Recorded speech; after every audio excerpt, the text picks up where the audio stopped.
Hello, everybody. Welcome to the final session of this Advanced SEO Summit with Neil Patel. I am live right now with Neil. I'm coming to you from San Francisco, and we're very excited to have all of you with us today, where we're going to go through a lot of different data on SEO experiments that Neil's doing, how he took the Neil Patel traffic from a little bit to a ton per month.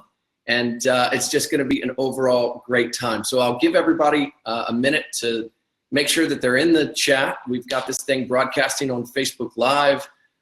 So it's gonna be awesome. If you guys can hear me, just give me a thumbs up or a mushroom or a cucumber or anything that's a positive signal that you can hear me and that we're live like we're supposed to be. Okay, cool, sounds good. And I always love finding out, where's everybody from? Tell me what part of the world you're coming from. I'd love to know where people are joining us from. It's daytime here, but I know through the whole summit, people have been joining from all over the place. I've got Germany, Portland, India, Australia. Wow, the Australia folks are up early to listen to you, Neil. How are you, man? I'm good. Great. I would say thanks for having me like I do with most sessions, but this is kind of like my session. Well, it's great. It's great for you to be here. We're happy to have you. The whole audience has been ramping up for it all week. We've heard a bunch of great people. You've got some really smart friends in SEO, man. Yeah, they do. You know, it's funny. I've worked with so many of them, right? Like I was talking with, I always say Yoast because of the plugin, but I was talking with Juice the other day. Yeah. Because I was using his plugin. I use the hreflang stuff. And I was telling him, I'm like, dude, I gotta say, I'm like, I love your XML sitemap. Because the problem with most XML sitemaps are when you have different languages, they don't create them properly. So whether you have separate domains or separate sites, it does everything automatically for you, and you don't really have to do much. And I was like, yeah, it's a lifesaver. So we were just talking about little things there. Andrew, you know, I've worked with him for a while. Tyler was the one who told me to change my URLs. You'll see that in my presentation as well in one of the experiments. That one was a big lift. That was like a 40+% increase in. Yeah, I've got a question. I want to drill down into it if you don't get to it in your presentation. But just so everybody's sort of aware of what we're doing here in this session, Neil's going to go through his deck on demystifying SEO, which is phenomenal because it is a process, and this guy's got it figured out. So get your pins ready, get another tab up, ready with a Word document or whatever you need to do to take notes. I'm going to let Neil take it away. And then after that, if you've got a question that you want to make sure gets answered, just below this screen, there's a Q&A function. Type that question in the Q&A and then do as best you can to get a bunch of upvotes.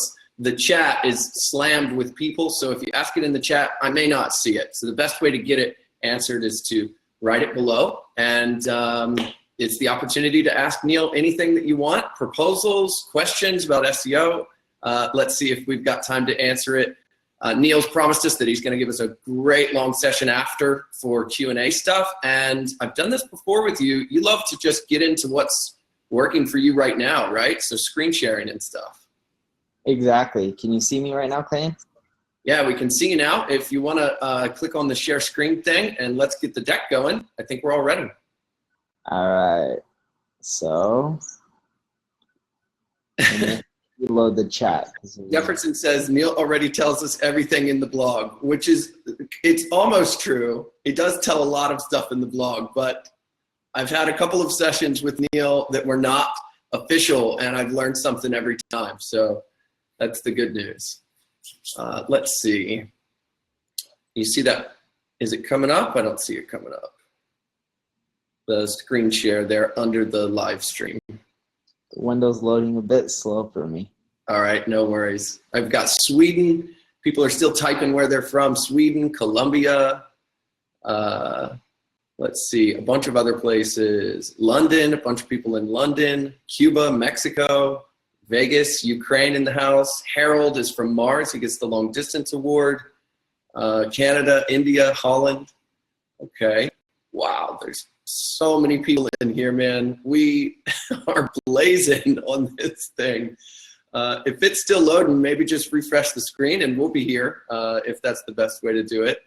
I share screen, so. I'm waiting for the pop-up now. Once it comes up, then I will start sharing.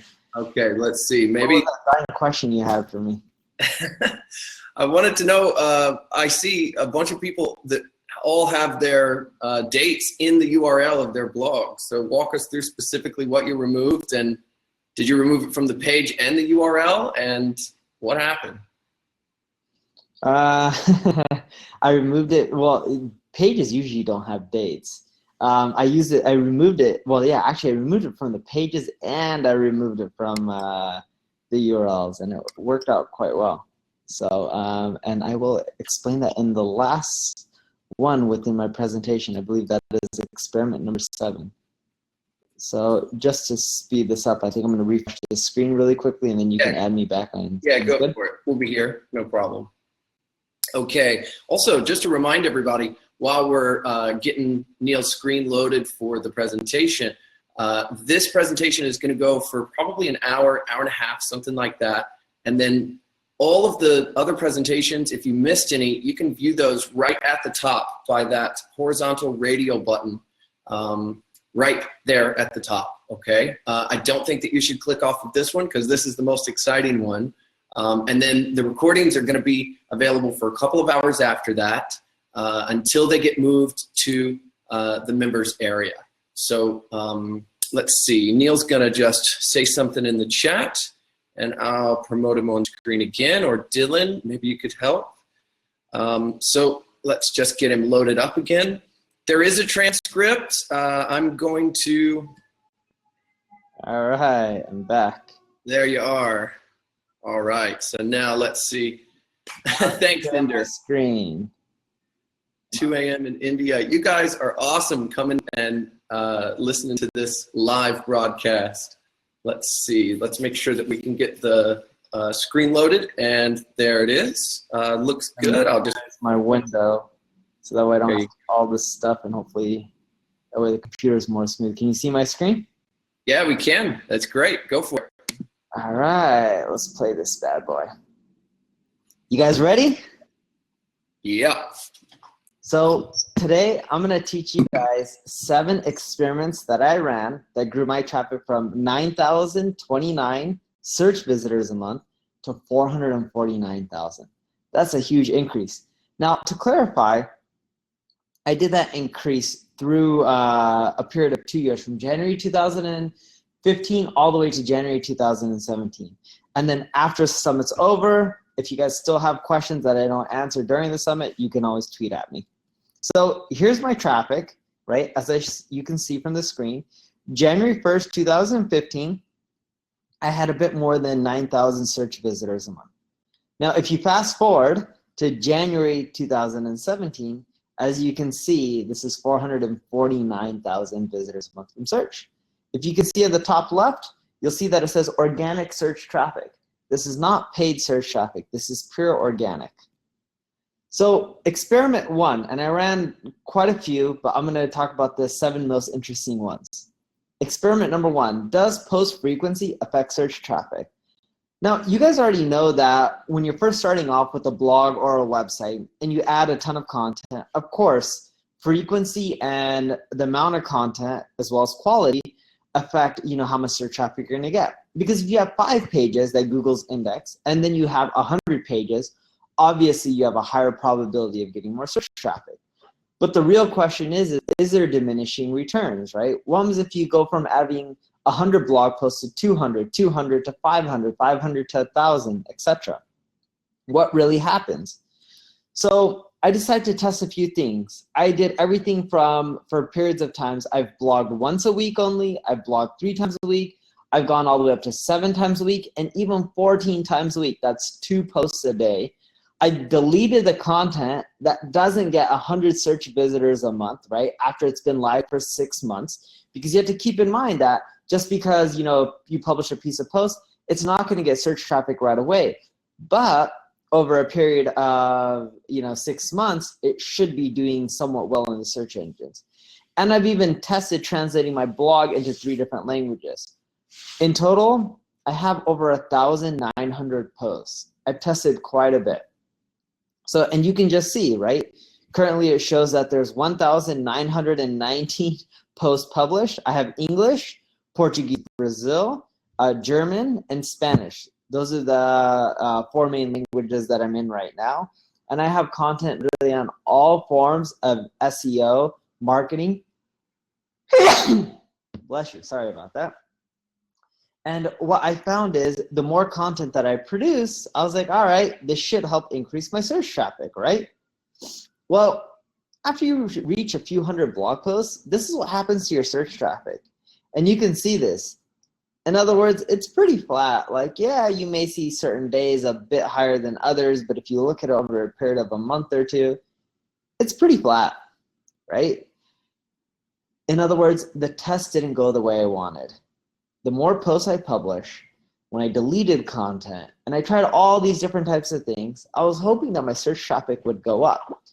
Now, again, to emphasize, when you only have 10, 20 posts and you publish another 30, 40, 50, of course your search traffic is going to go up over time. But I'm talking about after you have enough content on your site, 100 plus posts.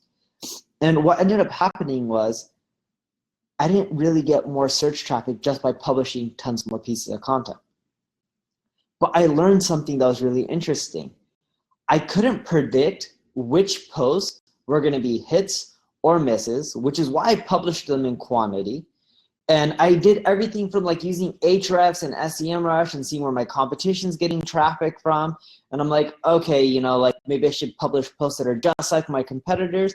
I even did stuff like going into my analytics for my own company, such as Kissmetrics, seeing what posts are popular and try to replicate better versions on neilpatel.com to see if that also helped, right? Tested a lot of things.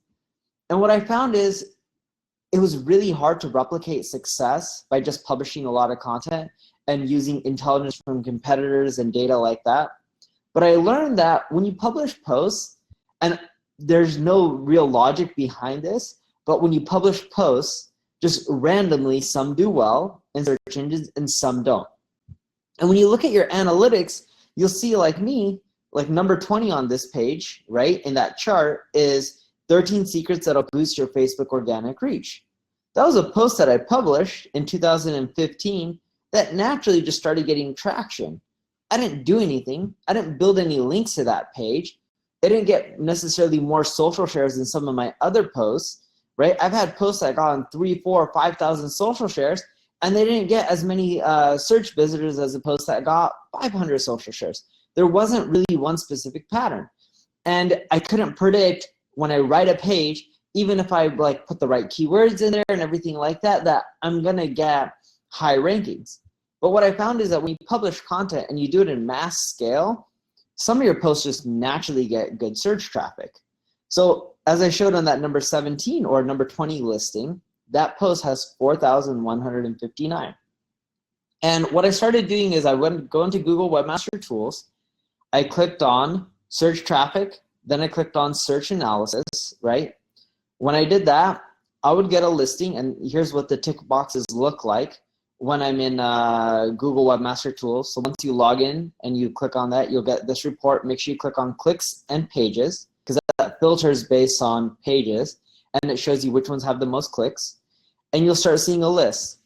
Now, here's the Facebook one. This is a more recent screenshot, so there's way more traffic. It's number 4 on this, 10,000. And keep in mind, Google Webmaster Tools data never matches up with analytics. Webmaster Tools always reports less than Google Analytics from everything that I've seen. For neilpatel.com, it ranges quite a bit. Some months it's off by 1.3, some months it's off by 1.6, which is quite a bit. So once you click on a page, so I clicked on the number 4 listing, then you want to make sure you tick these boxes: clicks, impressions, queries, right? And then you'll get a list like this that'll show all the keywords that what's their impression count and what's your rankings. That'll tell you what you should try to get more rankings for. In other words, what you should try, what keywords you should be trying to rank higher for. And then from there, I would use Brian Dean's skyscraper technique. Brian Dean spoke earlier in this event. If you're not familiar with his skyscraper technique, just Google it. And it's all about creating a page that's more in depth and more thorough than every other one in the space and has more content and more details, etc. So I made my Facebook page more thorough. That didn't really increase rankings, but I did outreach to everyone in the social media space and asking them for backlinks, right? And when I did that, over time, that page increased in search traffic. It went up from 4,000 to 17,000 visitors. So the big thing that I learned from this experiment was publish a lot of content. Don't expect to get more search traffic just because you publish a lot of search content. Just because you publish a lot of content, but that'll help you determine which posts are naturally going to be hits. You can start deleting the ones that don't even get 100 search visitors a month. After 6 months or a year, you pick whatever you want. And then from there, take the most popular posts using the method I described within Google Webmaster Tools, find the keywords, go build links using Brian Dean's skyscraper technique, and you wait like 4, 5, 6 months, your search traffic on those pages will drastically increase. And Google likes something about those pages. It could be click-through rate, it could be user metrics like good time on site, low bounce rates, etc. And those are the pages that you really want to tweak and fine-tune. So experiment number 2. Here's another way that I really increased my search traffic. It's pretty much to figure out if you can use social media data to figure out how to increase your click-through rate. We all know that click-through rate increases rankings, right? So if you're number 1 versus number 2 versus number 3, there's a huge difference in how much search traffic you get. You of course want to be number 1. And when you're number 2 and you're getting more clicks on your listing than the number 1 listing, what happens? Well, Google will naturally move you up. Why? Because if all the users click on the second listing, it tells them that, hey, the first listing isn't as relevant as the second one, so they should switch them around. And that's what Google does. So the key is, how can you create really attractive title tags? And you guys have seen some of this stuff out there. I know Moz, Rand Fishkin, did an experiment. He tweeted out saying, hey, I currently rank number 7 for IMEC Lab. Can everyone go and click on that listing? Within 3 hours, he shot up to number 1, and still to this day, he ranks number 1. And this is what Rand did, right? He tweeted out, care to help with my Google theory/test? Could you search for IMEC Lab in Google and click the link on my blog? I have a hunch, right? And that was in April 2014. Worked well. So let's go over how most people increase their click-through rate. And you guys may have heard me talk about this in the past, and this is what I used to do. It works, but it's a pain in the butt. So I'd sign into Google Search, or sign up for Google Search Console if you already haven't. Let it sit for 30 days so you can collect a lot of search data. Then log in, select your site, click on search traffic, and then click on search analysis. And you'll get a report that looks something like this, right? It pretty much just shows all the keywords that you're getting traffic from, the amount of clicks, the impressions, etc. And then, you can click on the following boxes: clicks, impressions, CTR, and make sure you're still on queries. What it'll do, it'll show you the total number of clicks, impressions, and average CTR. Then it'll look for keywords that have less than a 4% CTR, right? Such as key terms like online marketing. And then what I would do is I would take the pages that have those keywords and the page that's ranking, and I would do a few things with my title tag to increase my click-through rate, such as I would test using numbers and negative words. I would also try using the words "what is" within the title tag, because I found that, like, if you put, let's say, "what is online marketing?" "What are protein bars?" "Do protein bars work?" Things like that. "Do protein bars make you stronger?" Right? I found that those get a lot of clicks. I also tested things like including the keywords in the front. I also looked at pay-per-click ads for ideas. I would use SEMrush to also type in my competitors to see what ads they've run in the past, to just go see and get all the keyword ideas and ad copy ideas. Because Google AdWords is largely based on click-through rates, right? Just because someone bids more doesn't mean that they're going to be on top. If someone has a highest click-through rate by far, they're usually going to be the highest listing, which means that their copy is really appealing. I also would test out different word counts within the title tag. I found 6 words work really well. I tried using power words and adjectives, which work as well. And of course, evoking curiosity. So here's examples of adjectives: effortless, fun, incredible, essential, strange, absolute, etc. Right? These are all keywords that I've tried within title tags and variations of these. So here's an example of a really good title tag, and this one evokes curiosity. This one's by Authority Nutrition. 10 proven benefits of green tea. Number 3 is very impressive. What's number 3? Like, I want to know what number 3 is. You click, and then it goes from there, right? So once you start adjusting your title tags, you'll notice something like this. And I used to do this with my nutrition site, which I don't have anymore, but sold it. And I would get clicks, keep adjusting the title tags. I would use Google Search Console, and over time it would go up. It was a pain in the butt. It wasn't 100% success rate. Sometimes I would fail, and then I had to keep retesting the page, and it could take me months because it takes Google a long time to show data, right? It would take literally a month for me to figure out if the new title tag I'm using is working. So, you know, the other thing that I've learned throughout this whole process when I was using Google Search Console, I learned phrases like what is, best, amazing, list within your title tag, how to, free, the word you, tips, why, tricks, great, and even putting the year within title tags, right? These are all phrases and words that work extremely well to increase your click-through rate. But again, this process would take me at least 30 days to figure out if it was working or not. So there must be a better way to optimize click-through rate, right? And that's what my whole experiment was. Can I get results quicker? So what I started doing is using Twitter. Now, I have a lot of followers. If you don't, you can also try using Google AdWords. You can also buy Twitter ads.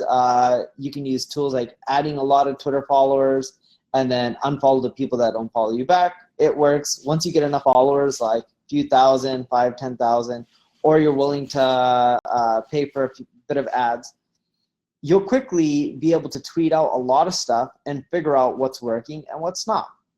So if you notice with me and my Twitter account, my guys tweet out, I kid you not, 10 plus times a day. People think we're crazy and we're just after the traffic, and that's one portion.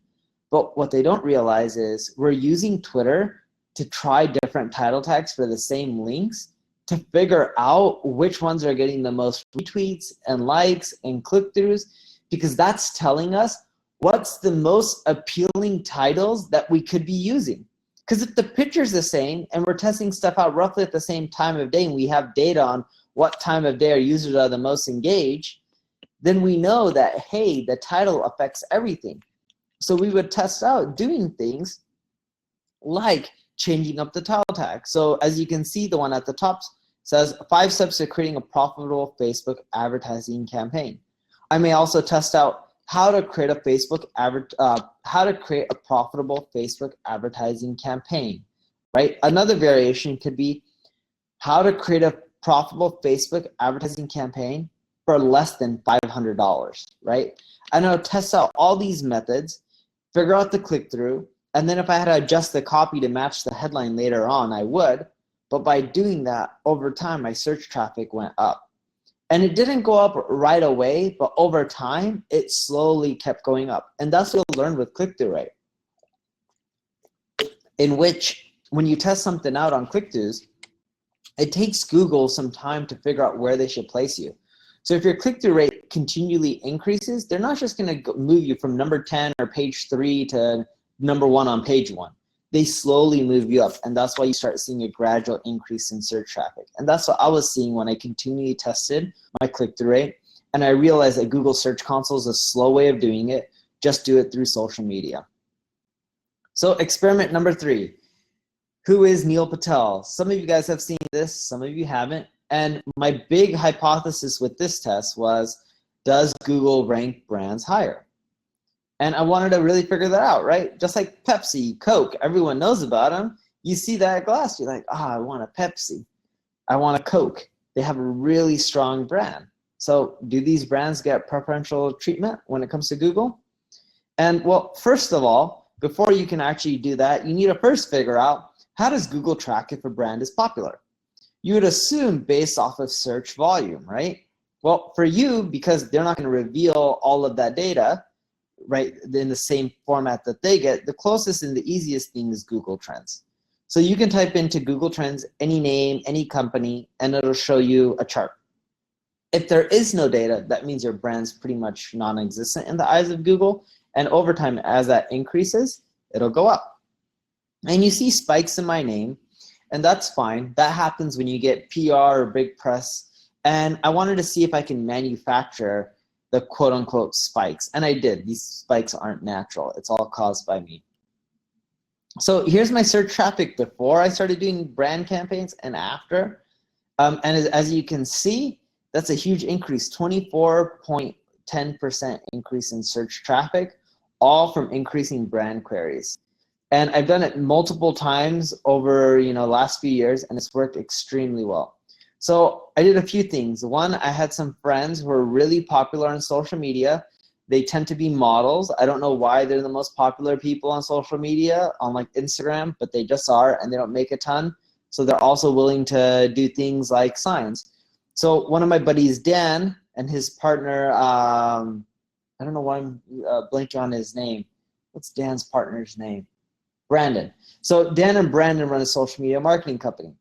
And Dan and Brandon, they was like, oh, we can get a ton of people to search for you. So I was talking to Brandon, and we were talking on Skype. His son was like, who's that guy you're talking to? Who is this Neil Patel? And it came to us, we're like, oh, we should just do the campaign, call it Who is Neil Patel, to see if we can get a ton of people searching. So we had models, both females and males, and even makeup artists and a lot of random people do crazy stuff with my name, Neil Patel, or Who is Neil Patel, to see if we can get way more search volume. So as you can see, picture of a model. I also had a really buff dude. This was my favorite. He deleted it after a while. It was a video. The guy was jacked. He probably was like 250, 300 pounds. I don't know, like a big, bulky muscle builder type of guy. And on his chest, he put Neil Patel, and he was like flexing his chest, and then my name would keep going up and down, and you create like a video on Instagram. And it worked out extremely well, right? So much so that, as you can see, my search traffic just skyrocketed. And I did a few things. I had them do it always on the same day. So at first I tried doing this in which I had everyone do it throughout a month. And I realized even if someone's really popular on social media, like let's say Instagram, and people post something, no one really searches. It doesn't really help. But if everyone is talking about you or your company on the same day, and I would do every Tuesdays, I just picked a random day, I found that your search volume skyrockets because everyone's on social media. They is continually seeing you, and they're like, what the heck? Why is everyone talking about this person? There must be something big there. And then boom, your search traffic just skyrockets, right? And it takes usually a few months to kick in, but you'll start seeing your brand queries go up. And it works for almost any industry. Here's ones from Shreds. They had a lot of bad press because people found out their people doing Shreds stuff or supplement stuff were taking steroids. But nonetheless, they grew into a company that was doing $20 million a year purely off of social media. And they paid men, women, fitness people, mothers with family, whoever it may be, to promote Shreds. Here's another example, Gary Vaynerchuk. This is a cool way to get more people talking about him. He started putting out ads within New York City with his cell phone number. Great way to create press as well. And you can try anything. You can manufacture it like I did through social media. Focus on crazy marketing tactics. You can also use performance-based press companies like Chris from prserve.com. He's pay-per-play. There's another one called Dan from Stranger Social, in which he leverages social media like Facebook, Instagram, and he can get people who are really popular, who don't make much money, to do stuff for hundreds of dollars. And just get creative with your ads, right? Test a lot of stuff out. This stuff works. I've done it. I've tried it. And I've done it so many times, and I've done it in Brazil and the US and Spanish markets, and it's really helped grow the business. So here's some lessons I've learned. You want to run your campaigns all at once, which means that you want to do them, let's say, all on a Tuesday or all on a Wednesday or a Thursday or Monday, pick a day, or a Friday. You want to consistently do this over a period of 2 months. After you stop, you'll notice that your search traffic is still way higher than it was before. Rotate up your campaigns. Don't just use the same influencers. Keep rotating them up, and don't expect to get results right away. It literally takes a few months to kick in. So experiment number 4. Is content really king? And it's funny, right? Everyone talks about like, oh, you should do a ton of stuff with content. Blogging's the best stuff. And is it really the best stuff, right? I have no idea. I thought it was the best idea, but because I've been blogging for so long, right? Quick Sprout, Neil Patel, Kissmetrics, Crazy, etc. I'm like, well, let's really actually see if content is king. So I invest so much time and energy into content because I have a team that helps me. Like, I'll do a lot of the writing. I have people who edit. I have people who are correcting it. I have people who put it up into WordPress because I write in Microsoft Word. Don't ask me. I don't like writing in Google Docs, and I don't like writing in WordPress. I don't know why, but I've been writing in Word for so many years, so I'm just used to it. And I'm like, if I look at how much I spend on content a year, it's hundreds and thousands of dollars. Like with designers helping make things look good, from customized images. I'm like, this is actually really expensive. And of course it could be done cheaper, but I'm strapped for time, right? So I decided to create a tool, the SEO Analyzer. And I created this landing page. I spent money on a tool. This tool, I don't know what it ended up costing me. My guess is around like 20, 30 grand. I could be wrong. I went above and beyond. You don't have to go that crazy. And here's a screenshot of what the tool looks like. Talks about your SEO score, your page speed, etc. And here's the traffic to the tool over time, right? As you can see, it's climbing. And best of all, I didn't build any links to this tool. I didn't really do anything. And this isn't the only tool that I've done this with. It's worked really well. People love tools. The time on site is really high. You can see the average time on site is only 1 minute, 11 seconds, but this is just for the tool home page. If you go look at the stats for the tool page itself, there's over 4 page views per visitor, and the time on site is well over 2 minutes. Exit rate is low. Bounce rate's not too bad. Overall, pretty healthy. And as you can see, it continually goes up. It's so effective. Here's an example of the tool traffic over a 30-day period. Just the home page, and almost all of it comes from Google, right? As you can see, my most popular page, my home page, then my blog page, and then my tool page. That's how effective tools are. You should definitely create tools. One of the most popular pages and one of my best investments by far. And for additional proof, keep in mind Google Search Console data is always different than Google Analytics, but Google Search Console shows more people find my site from the tool page than any other page. It even beats out my home page. This is pure Google traffic. That's how effective a tool is. Spend your time, money, effort creating tools. It's the best ROI, and it's not just me, right? HubSpot, they have an email signature generator. I was talking with one of their guys, Ryan, in Australia, and he was like, yeah, our email signature generator generates as high quality leads for our sales team as the content itself, and it's way cheaper. And I'm like, seriously? He's just like, yeah. He's like, just from that tool alone, we can get over 10,000 leads a month. He's like, it's amazing, and it's way cheaper than doing content. So it's not just me who's doing this. This kind of stuff works even better in B2C. Like all the tips I'm giving you today, they work in both B2B and B2C. They work for personal brands and corporate brands. And if you look at HubSpot, they're continually building more and more tools, right? Their email signature tool, their website grader, they're continually adding more and more to their suite so that way they can capture leads at a much cheaper cost, or even capture sales at a much cheaper cost than creating content. So experiment 5, does bounce rate impact search traffic? We've all heard about it, and there's a few things that I ended up doing. I think the slide is wrong, right? So is this right? Let's see. Just fast forwarding. All right, bit misplaced, but I can go through it. All right, so in general, you've heard about it, and I started testing things out. And here's the general synopsis. I improved my load time by roughly 31%. I compressed my images.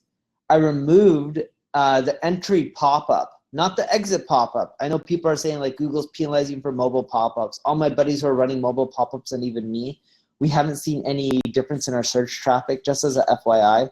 I increased the text size on my blog to make it more readable, made my paragraphs shorter, improved the design of I improved the design of the mobile version, right, the responsive mobile design, and I pushed the content above the fold. So out of all the changes that I made, that reduce the bounce rate, the entry pop-up, and adjusting the content so it's more above the fold help more than anything else. And I would test this out per region. You don't have to do it per region. I have a lot of devs that work for me. But when you landed on a blog post page, this was the part above the fold, right? And now when you go to a blog post page, you actually see the title first, and then you see a screenshot that's related to the title. So this is a screenshot of Google AdWords, and then you see text underneath. And that took my bounce rate from June 2015. This is just for Google USA traffic. I created a filter. This is just search traffic in United States of America. And as you can see, my bounce rate was 85.70%. So 13,000 visits from Google, just USA, 85,000 or 85% bounce rate. And then November 2015, I got up to 23,000 visits a month from Google, USA, right, United States. Bounce rate decreased to 72.9. So in essence, the bounce rate went from 85.70% to 72.19%. And overall, the traffic increased. Pages from Google almost doubled, 22,383 to 40,933. And it's so funny because everyone talks about like, oh yeah, we know bounce rates and user metrics, you know, of impact rankings. Like, tell me something new, Neil. Well, how many of you have actually tested that out? I bet you not even 1%, right? And there's nothing wrong with that. Even I'm slow to test a lot of this stuff out. But test some of these things that you continually hear about. They really do help increase rankings. It just takes time. You decrease your bounce rate right away, you don't get a huge lift in search traffic. But over time, as your user metrics continually improve, Google places you a bit higher, and they still see if your better user metrics still stick. And if they do, they place you a bit higher. And if they still stick, again, your rankings keep going up. So why do they do this? They do it because they don't want people, spammers, just creating sites, popping up to the top of Google, and then spamming the crap out of it, and then making a ton of money off of shady stuff. That's why it takes a lot longer to get rankings. Plus, it also encourages more people to just spend money on AdWords. So experiment number 6. Does keyword density or thoroughness matter more? So I'm assuming you guys have all tried shoving keywords onto a page. I know I have. I used to do things like aim for a higher keyword density than my competitors, use keywords within my H1 tag, use a keyword within my URL, and put the keyword within the first sentence of the content. So I would use SEO Book's keyword density tool. The URL is there on the screen, tools.seobook.com/general/keyword-density. If you don't want to write down the URL, no worries, this is recorded. Or you can just Google SEO book keyword density. And here's an example of a page. This is on how to start a blog. And as you can see, I don't care about keyword density, right? It went all the way from 873, which is my most popular key term, which is reply, then Neil, then Patel, then Neil Patel, reply to, because I get a lot of comments, right? And I tested out the density and tried doing different things like removing comments and stuff. And I improved the density overall, so that way more keywords that were on the page, like bloggers, domain, WordPress, blogging, blog, blogging platform, etc., types of bloggers, whatever it may be. And what ended up happening was my rankings, can you guess what happened when I adjusted the density? They didn't do much. They didn't really change at all. And I even gave it time, like 30 days, 45 days, right? But when they made the content more thorough, it moved from page 3 to page 2, right? And now I'm ranking on middle of page 2, and I expect to be ranking on page 1. It's just a question of time. So here's what I mean by thoroughness. That page that I tested this on is called How to Start a Blog. You can see here in the URL, neilpatel.com/how-to-start-blog. So neilpatel.com/how-to-start-a-blog. And that post just pretty much breaks down how you can build a blog using WordPress. And I started making the page more thorough by doing things like covering all aspects of blogging, like how to start a blog, how to write your first blog post, how to promote a blog post. I even started poking holes and doing things like talking about every single blogging platform, because I'm like, wait, I'm only covering WordPress. What if someone wants to start a Blogger blog or a Medium blog or a blog using Wix, etc. I also looked at all my competitors and see what they were covering using the SEO book keyword density tool. And I didn't look just at keyword density. I looked at all the words that I'm mentioning, and then I look at all my competitors who are also on the first page, so the first 10 listings. And I also looked at all the keywords they were mentioning to see if there was any commonalities. I did a lot of this in spreadsheets. It was a pain in the butt, but it worked well. And that helped me rank higher. And if you go to the page now, you'll see that I cover every single blogging platform. It's more thorough. It doesn't have the best keyword density compared to the competition, but it's caused my rankings to increase, and it's continually gone up, and hopefully one day I get high up on page 1. So experiment number 7, do URLs really matter? So I changed my URL, and in 1 month, my search traffic grew by 40%. Tyler from Canada, who was giving a speech, I think yesterday, he's the one who told me about this. We got introduced by a mutual friend, Tony from Expedia. And Tyler's like, oh, dude, I can improve the on-page SEO and improve semantics. And I already knew about a lot of the stuff he was going to do. And he's like, dude, URL can really change your rankings. And I've heard that so many times. But I didn't want to go and have my devs do a 301 because I was like, all right, I'll probably get like a 2% lift, a 5% lift, which I didn't care for. But he was like, no, you'll get a huge lift. I've tested this a lot. So I'm like, what do you want? Because I don't believe anyone should ever do work for free. So he's like 20,000 Canadian. So literally that night, went back to the hotel room after doing the networking event. Without a contract, I just PayPal'd him 20,000 Canadian dollars. And he tried to give me a lot of changes. I was like, all right, whatever, right? And a lot of the changes I knew weren't going to impact my ranking, but I'm like, all right, let's make this URL change. So here's my search traffic in December 2016 before the URL change, right? This one thing that he taught me brought more attention to, because I was like, all right, yes, everyone says URLs matter, but how much could they really matter? There's over 200 factors in Google's algorithm. Well, my rankings went, and my search traffic went from 283 to 449, literally in 1 month, all because of removing the dates in the URL. So what was the URL change? I went from neilpatel.com/year/month/day to post title to neilpatel.com/blog/post title. Now this comes down to semantics relevance. When Google reads this URL structure, this is my old one. This is the post title. Just think about the post title. It works in a hierarchical fashion, right? So what is this telling Google? This is telling Google that the post title is related to a specific day, and that day is related to a specific month, and that month is related to a year, and that year is related to a blog. Well, my posts aren't related to dates. I'm not a news site. This hierarchical structure, URL structure, shows Google that, hey, this post title is relevant to an online marketing blog. Do you see how it's more semantically relevant? The old way, a post on, today I published one on 27 SEO essentials for blogging, right? And that post title is, if I did it in this old way, it would be like, all right, well, that would be relevant to April 20th, 2017. That post has nothing to do with April 20th, 2017. Has everything to do with an online marketing blog. Oh, so Google's now like, oh, cool, this is an SEO post. Oh, and it's from an online marketing blog. It's still relevant. You're not blogging about everything. Your website's very relevant. And my search traffic went up. And I learned a few things, right? As I mentioned, it's all about topical relevancy. The less folders you use, the better. And that, again, helps keep it towards the root domain. And when you're doing this, you also need to make sure you add breadcrumbs. A lot of people don't do breadcrumbs because I've tested this out a few other times to make sure it wasn't a fluke. And I've learned a few things.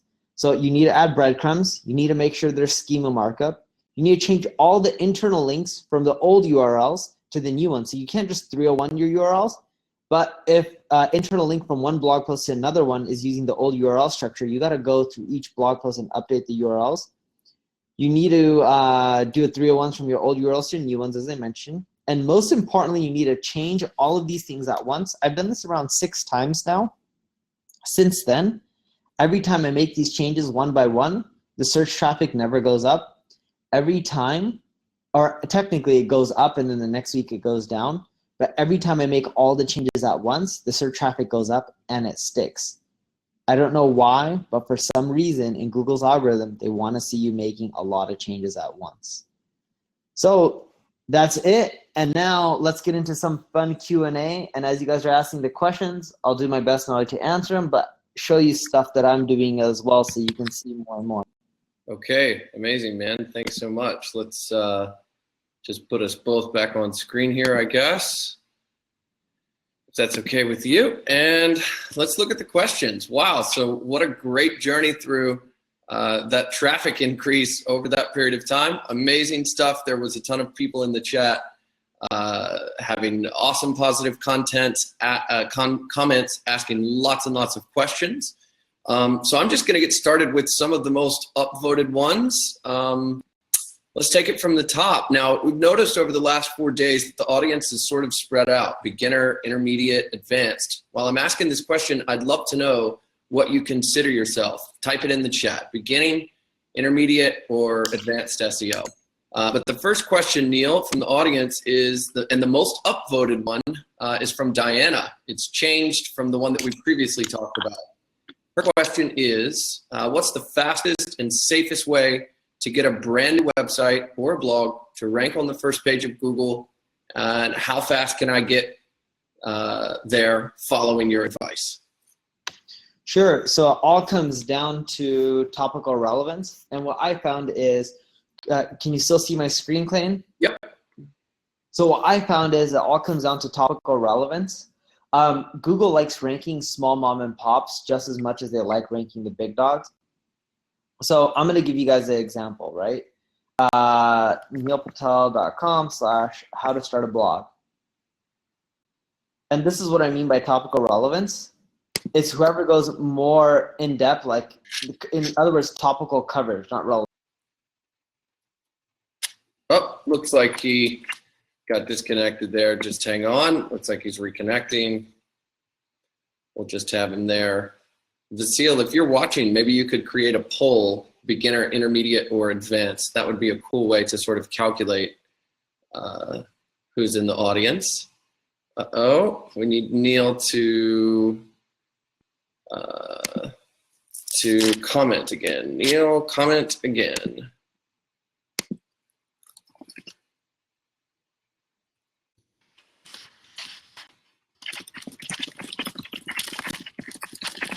Hang on, guys. We're coming. Let's see. Neil, comment here.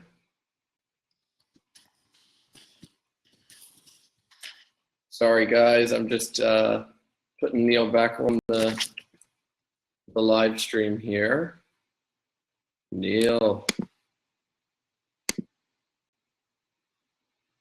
Okay, cool. Thanks. So here we go. So Neil's just refreshing his browser, but until we get there, looks like there are a bunch of intermediates, a bunch of beginners, and a bunch of advanced, which is pretty cool. It's interesting to see the top voted question out of everybody's questions. What would you do if you had to do it again? Let's see. Vasile, can you maybe call Neil on the phone and make sure that he's refreshing? And then we've got a bunch of other ones from Craig, a couple from Craig. Wow, Craig, you've really got good questions. It looks like yours are getting a bunch of upvotes. There he is. Let's invite Neil again. Yep, will do.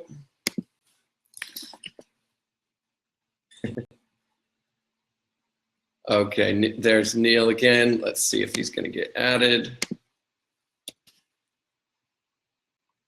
All right, so we were talking about topical relevance. We were answering Diana's question. What is the fastest and safest way to get brand new website to rank on the first page of Google? And how fast can he get there following Neil's advice? Let's see. He's not there, but I think he's trying to connect now, so just hang on. Hold on 1 minute. We've got the Crowdcast guy working on it now.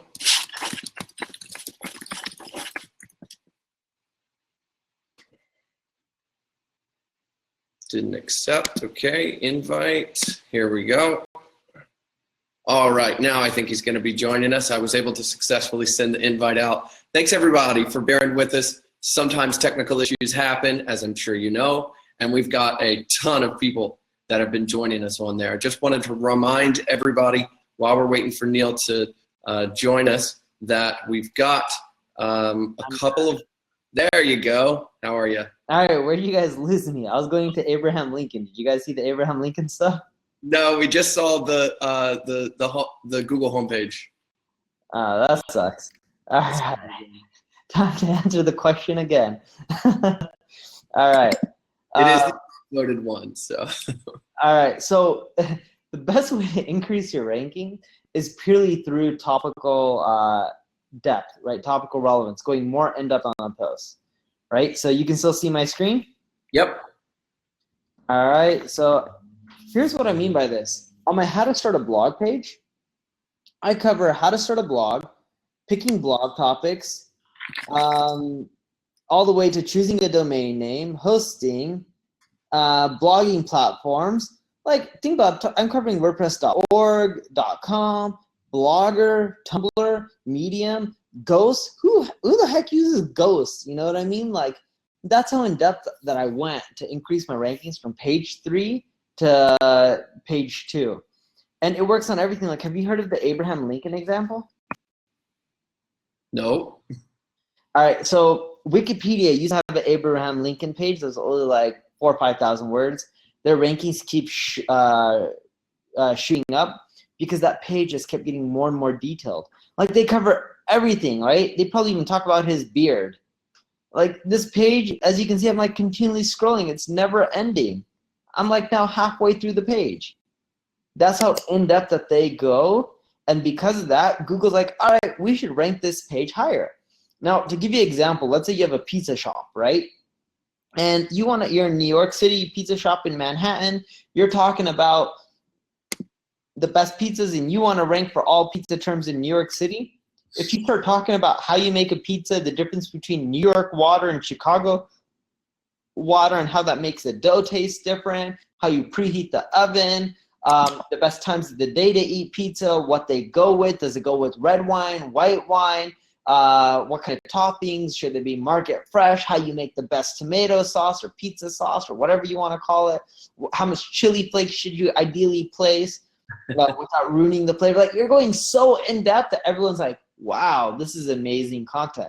And I found that when you're a new site and you don't have as many backlinks, but you go way more in depth, Google skyrockets your rankings eventually to the top. What I mean by that is, like, you'll start seeing jumps. So you'll go from like page 5 to page 3 or page 10 to page 5, 5 to 3, and then you'll slowly start climbing and you go from page 3 to page 2. You'll be at bottom of page 2 and jump to middle of page 2, etc. That's awesome. Okay. I've got Craig asking, so speaking of niches and starting out, any advice for somebody that wants to put a new site in any random niche? Do you have some favorites or any advice there? All right, so I'm loading Google Trends. Here's how I pick a niche these days. It's purely through Google Trends. So it's loading. You still see my screen? Yep. So pick the biggest niche that you can find that doesn't have marketers. Like, when we started that nutrition blog, Mike and I, and he was a nutritionist or a nutrition person because I didn't know anything about nutrition. It's so much more popular than marketing, or like, so let's say I go nutrition as a topic. It appeals to everyone, and I'm competing with blogs that don't know very much about marketing compared to, let's say, I go in a niche like marketing.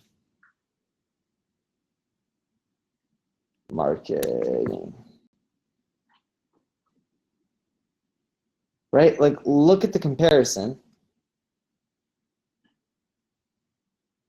Nutrition versus marketing. It's more popular by quite a bit, and there's no competition. So what I mean by that is there's no competition compared to marketing, right? You're not competing with other marketers. So pick niches that are big, like a subset of nutrition, and don't go after like weight loss. Go after stuff that is up and coming, new, edgy, but stuff that isn't breaking down like that all the marketers would go for. Marketers will go after weight loss supplements because they know they can make quick bucks and be affiliate marketers. Marketers won't go after something like green tea, yet green tea is really popular. Like, let's go look at green tea. Green tea, right? So if I click green tea, it's probably decent. It's a subset of nutrition, tea, healthy drinking, etc.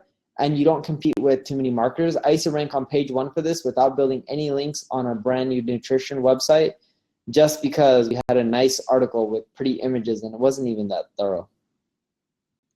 I feel like there's going to be a lot of people starting websites in the tea niche now. Just make sure you guys give me a cut of whatever you make.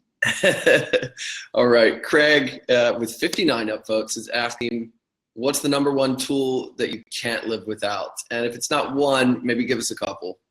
Yeah, there's 2. So the first tool that I love using is SEMrush. And I'll show you the main way I use it. I just plug in like competitor URLs here.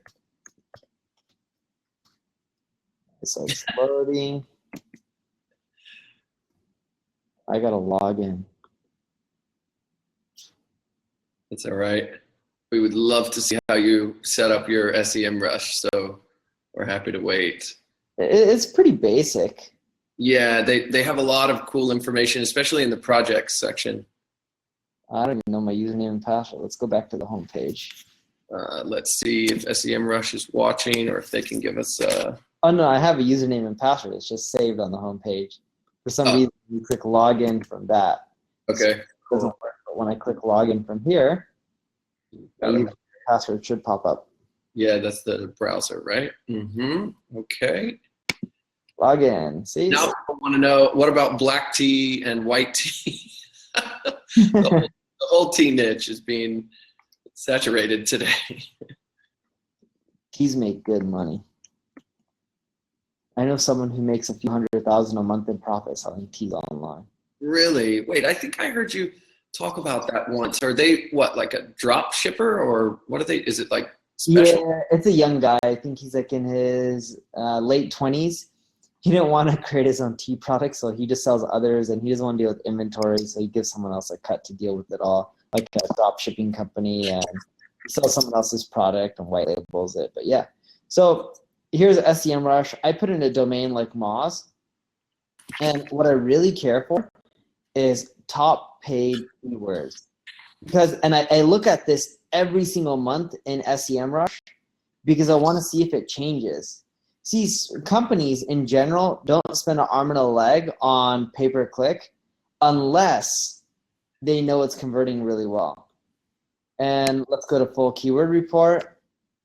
And it'll show literally every single one of the keywords that companies like, let's say, Moz are paying for, which is amazing because if I'm trying to rank for some of the same keywords and I don't want to spend the pay-per-click cost, I know that, hey, these keywords in priority tend to do the best.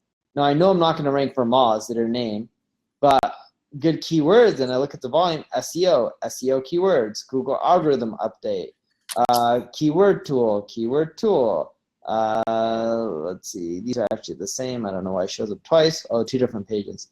Moz SEO, Open Site Explorer, that's their product. Technical SEO, that's a good keyword to bid on. And I look at continual variations, Google SEO, free SEO tools. So I'm looking at all this stuff to determine what I should end up putting and what I shouldn't put on the page to, or within my web pages, within my keywords, within my copy, to figure out, you know, should I be going after these keywords? In essence, I'm using the paid data to figure out which organic keywords aren't just going to drive traffic, but convert. Because if someone's spending a lot of money, because they give you estimated CPC, like local SEO, $12.43 per click, must convert really well. Doesn't matter if the volume's lower. It must be an amazing keyword. So because of that, I'll go after those keywords within my blog post due to the fact that I know that, hey, eventually those visitors are more likely to convert into customers. Then the other report that I use on SEMrush So after, let's say I put in moz.com, is this one here.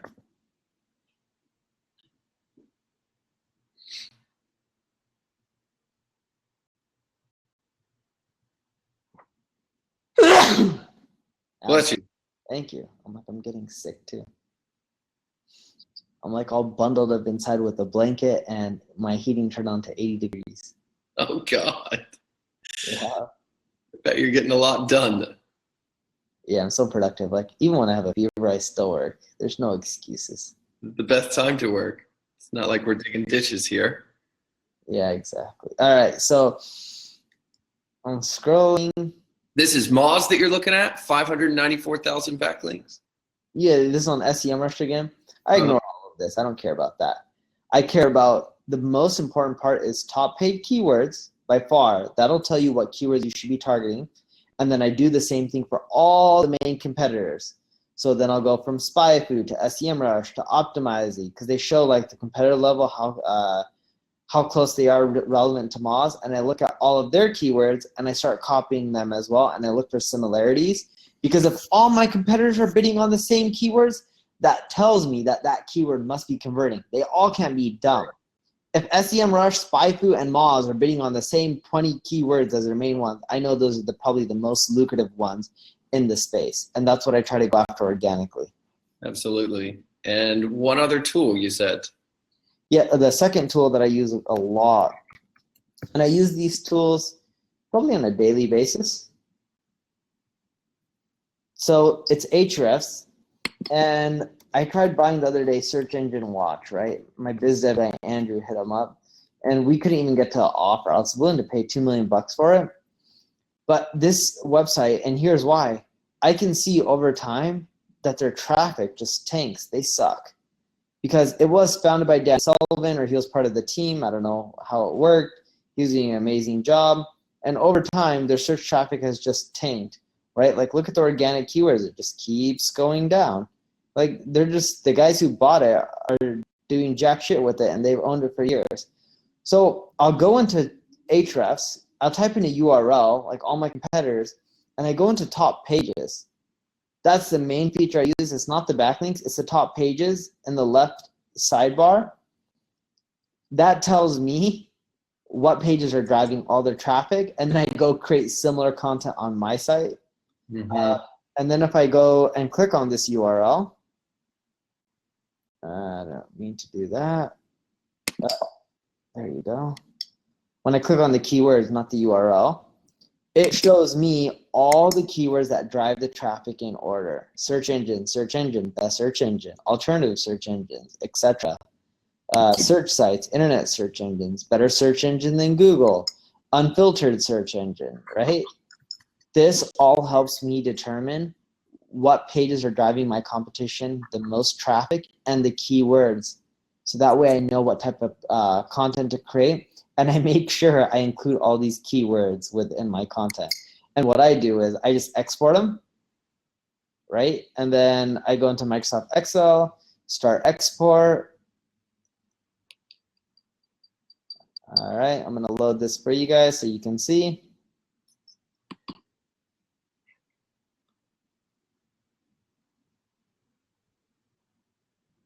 It's loading here, do you see it? Yep. That's a trick question. How do you see it? I don't even see the CSV file. Oh, see the CSV file. Oh, see the screen. There it is. I'm like, you sleeping on me, Clayton? Nah. All right. So now I know all the keywords that I need to include in my content. I usually just take the top 100. Okay. So then I take the top 100. There's usually duplicates, and I remove the duplicates, and I remove the misspellings. And I'll take the top 100 after I remove misspellings and duplicates. And then I integrate them within my content for the page that I want to rank. And I find that it helps me drive amazing search traffic. Cool. Awesome. Okay. Anybody that is wondering about tools in this sort of category that do similar things, got SEMrush and Ahrefs. People are asking a bunch about SpyFu and SERPstat and stuff like that. I use SERPstat. I have a really special deal with them. I pay for one of their APIs. And with SERPstat, the data is just not as good as SEMrush. I pay SERPstat thousands a month. I don't know what the number is. I think like 2,500, $5,000, or whatever it is. It's not a bad tool. I like it. The data is just not as good as SEMrush. Okay, cool. That's just my neutral viewpoint, right? So you can. Yeah, I totally agree. These guys are awesome. We got a bunch of insight from Marina, their president, a couple of days ago on what the trends are after collecting so much data. So SEMrush, absolutely. For me, it's not even the trends or the data. Like, I don't really care what they do on their back end. What I like about SEMrush is they're a big company and they've been around longer. So they invest more into like data crawling. So like when I go to SERPstat, again, good tool. For the price, it's amazing, but I'm limited on regions as well. So like if I go to here, you can see Google United States, Bulgaria, United Ukraine, South Africa, pretty much it. Right. And again, I'm not trying to talk shit. I pay for the tool, so it must be good enough. They're up and coming as well, SERPstat guys. Yeah, they're up and coming. But if I go to SEMrush, and this is the reason I prefer it, the keyword data is way more, and they have data on pretty much every single region out there. So let's say I type in a keyword like, let's go to their homepage. Forget this. Yes. All right, it's putting me to the dashboard. Oh well. So where is it? So if I type in keyword analytics, it should be here. Overview. You see this 114 more countries. I can get data on everything from UK, Germany, France, Brazil, Afghanistan, Albania, Algeria, Australia, right? Like they have data on pretty much everything. Now for Moz, they may not have data on, all these regions, but I can type in a keyword and I can get data literally on all these regions. That's why I use SEMrush. Yeah, absolutely. Okay, let's switch gears a little bit. Wes is asking about site structure. What's the best site structure and strategy for a local service-based business targeting multiple cities? Any advice? Sure. So you get to hear me for a bit. And I do apologize because even I hate hearing myself all the time. Nah, it's good. We need these long answers. This is what we're all here for. Okay, so I tested a lot of things with site structure. When you're a local page, a few things to keep in mind. One, make sure that your homepage has the right keywords, right? So it's like Neil Patel title is like helping you succeed through online marketing. I mentioned online marketing there. I'm not trying to rank the homepage. It lets Google know that this website is about online marketing and everything around that. Have a video, keeps the user metrics really good. Have some keywords in there, visitors, dollars, ads. Then I talk about growing business, talk about who I am, which is related to the domain name, Neil Patel, right? And then I go into the main pages and sections of the site. I know this isn't a local website, but this works for local as well. And I can show you, I actually rank locally. So Neil Patel, I claimed my address. Look at this. You got little cookies there, some cup of tea. Is that what we get if we come over? Yeah, I'll get you that. Seriously, you want to come over? I'll buy you that. And look, my hours of operation, 24 hours a day. There's no holidays. Why did you name it something amazing? Why didn't I name what? Why didn't you name it something else? The Fun House or something? I don't know. I actually don't want people to come. I was just experimenting and testing out, right? Of course. Okay, cool. Wes, I hope you got a lot of link to your main sections, okay? So once you link to your main sections, you have improve your knowledge, my blog, my podcast, webinar, start a website, main pages, and really importantly, right? And then you have each subsection. This works the same if it's a local site or not. Here's a blog page, linking to all the blog posts. Let's go into blog post page. You have the breadcrumbs. right? As you can see, I'm linking to the categories. That's the ideal structure. Sidebar, this is very, very important. Most people don't think about this. This works really well for localized page sites too. Link to your most popular pages on all your blog and category restaurant pages. Could be your most popular menu items, your food pages. Like, look, I link online marketing here. You think it's a fluke that I rank for also online marketing on Google? Probably not. No. I'm number one, or number two at neilpatel.com. Number one, ClickSprout, but close enough. Either way, they're both my sites. But you see, right? And both of them on ClickSprout too. clicksprout.com/blog. What do you notice here too? Look in the sidebar. What's that? A link to the guides, right? That's how I optimize my site structure. And then really important on localized pages, make sure you cross-link within your menu or within your content, your pages.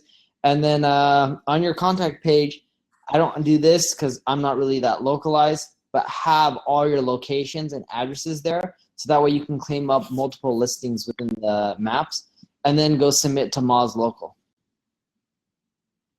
Got it. Okay.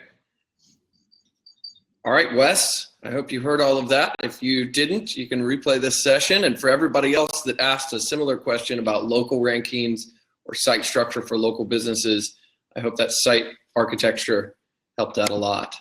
Let's move on. Adrian's got 23 upvotes with this next question. He says, the benefits of SEO are sometimes hard to explain to clients or bosses because SEO is so complex and often doesn't have instant results. How do you address misconceptions about SEO when you consult? So I don't really consult, so I haven't had to deal with this in a long time. But here's some ideas, right? Case studies, I'm sure. Yeah, case studies, testimonials. But let's go even further and let's assume these guys don't even have case studies and testimonials, right? So go sign up for a free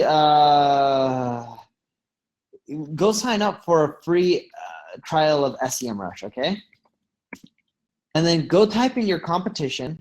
Let's say your competition, and I'm going to use this as a broad example because it's easy for everyone to see. Let's say your competition is, give me a site. Should I use Amazon or let's use something smaller? All right, so let's use, who else can we use? What's a small site? I'm running blanks here, Clayton. Let's do Growth Marketing Conf. Okay, that's a conference. That's too small of a niche. We can do Growth Marketing Conf if you actually want. But you guys don't really do any SEO or marketing or anything on that. Blogging and stuff. All right, Growth Marketing Conf.com. Yep. All right, let's try this out. So keyword overview, right? It's loading. No data. Sorry. Let's do Real Thread. REALTHREAD. It's a t-shirt company. All right, much easier. Are they decent size? They don't have to be big. Yeah, in the industry, yes. All right.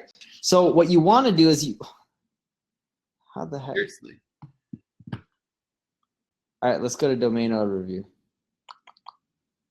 Realthread.com.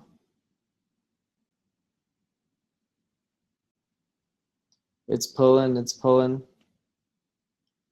All right, you can see this, right? Organic search, 7.1. They don't really do much paid search. They're not a good example. Let's pick Amazon, right? This one's easy to do, and you guys can see. So here's how I explain it to clients. We should have asked the audience. They probably could have given good examples. Sorry, go ahead. No worries. Actually, we should have. But all right, let's use Amazon for example, right? So as I'm pulling it up, they probably get a ton of organic search traffic. And they probably spend an arm and a leg on paid advertising. All right? So traffic costs $19.3 million, right? Organic search traffic It also shows you estimates of these sites, the keywords they rank for, and traffic costs. SEM is estimating with all the sites what the traffic's actually worth. So like even if you go back to Real Thread, it'll show you what they think these keywords are actually worth and how much you would have to pay if you wanted to buy that traffic, right? And it would show if you're a Real Thread, for example, that these keywords would cost roughly $13,000 a month. So you can show your boss and like, look, they're getting traffic based on the SEMrush data. A lot of people are bidding on these terms. That's how they know they're good terms, they're profitable, and they're worth $13,000. So we should be going after them. So then, oh, I had to sneeze, but it's not coming out. All right, so, and then, there you go. Bless you. We get like 300 bless yous every time that happens. It's funny. It's good. I feel lucky when they do that. Yeah, you're very blessed right now. Actually, I really do feel like I'm so happy everyone's here and like learning and stuff like that, right? Amazing. Some of the stuff, the corners and points that the speakers have uncovered and like broken down have been incredible. Yeah, so like when I go to organic keywords, I clicked the wrong thing, but this shows me all the keywords that companies like Real Thread are ranking for, and it shows me on SEMrush. I'm using two tools, Ahrefs and SEMrush. As I mentioned, I love both of them. This tells me what the organic traffic is worth. So I tell my boss, if I had to work, I'm like, look, here's how much it's worth, and look at our competition. They're ranking for all these key terms. You know they're a bigger business than us. Right. So they're doing it. Why aren't we? It's worth at least this much here, if not more. And SEMrush, and this is actually a bad and a good thing, but their number, in my opinion, is lower than what it's really worth. So like you can actually tell their boss that, or your boss that, hey, you know, if it's 13,000, I actually usually feel it's worth like 3 to 4x that. So it's probably worth somewhere in the $40,000 to $50,000 range conservatively. Why are you factoring that double and triple in there? What are you accounting for? Because what I've seen is everything from SEMrush and Ahrefs shows that the traffic is way higher than what they report. So if they report that it's 7.1 thousand visitors, the number is way higher by far. And organic traffic tends to convert better than paid traffic from what I've seen, assuming it's targeted keywords. So you can easily say it's 3 to 4x that number. Yeah, this is a way better way to prove SEO value to a boss than a case study, because everybody comes with case studies, you know? Yeah, no one gives a shit about case studies. I just want to know what your boss really cares about, why your competition is beating you. So show him why he's beating you, what that traffic's worth, and the keywords that they're ranking for, and be like, look, I wish I can tell you we're going to rank tomorrow. I can't. There's no way. Google tries to make it hard for people to rank, so that way you spend more money on AdWords. But I can tell you one simple thing. Every quarter, your search traffic should go up, assuming there's no seasonality. If it doesn't, that means we're not doing a good job with SEO and making changes or moving fast enough. Yep, absolutely. Okay, great answer. The next one from Scott with 35 votes is about website authority or page authority. He's asking, what are the best practices on a low budget to increase website authority ratings? Sure. I actually have a blog post on this, and you guys can just go and read it. It pretty much teaches you how to increase your domain authority on a budget. I think I published it last week. Oh, perfect. Scott. How to boost your domain authority by 5 points in 2 weeks, and it's pretty much teaching you how to do it on a budget, assuming you don't have any money. All my blog posts are written based on if you don't have any money. So it's called How to Boost Your Domain Authority by 5 points in 2 weeks, and it pretty much teaches you what to do to grow your domain authority. Follow it. It works. I use it. And it's step-by-step and long form, I'm guessing, right? Yeah, like here's a scroll bar, right? Keeps going and going and going. That's a really long one. I love it. Scott, check out neilpatel.com. That blog is going to be your guide for the next couple of weeks, man. Oh, speaking about Quora, you see the screen? I just reminded me. You guys want to see some cool stuff with Quora that I'm doing? Yeah, who wants to see Quora stuff? All right. So we have issues with the Quora moderators. They hate us, but I don't care. Why? Because so what we do is we go answer all the questions within the marketing space, and we go take content from our blog posts. So like, let's say how to market yourself on Instagram. I'm literally taking it verbatim and 2 answers, right? Instagram is the most recent, yada, yada. In fact, like this is literally straight up from my blog. Okay. And then a lot of the internal links, some of them go back to my blog. This one's QuickSprout, which is one of my blogs, right? And I'm linking out. And I kid you not, like my posts get decent upvotes. See, 5 upvotes. And when I started this on Quora, it's been only like 2 months. I had no real followers on Quora. I wasn't an influencer on Quora. And my answers get tons of views, and it's an easy way to get more brand awareness, traffic to my blog. And I just copied my blog response, like, here, check out this one.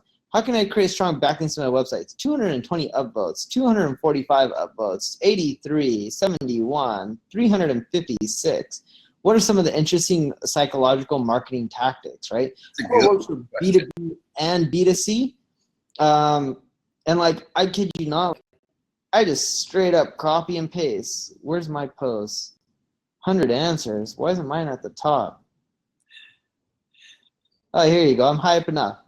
This one was written February 17th. Look at that. I had my guy Grant does this for me. He's amazing. He heads up Latin America. So he put Forbes top 10 marketer, etc. And then just started taking stuff from the blog and boom, copying and pasting. Same old routine.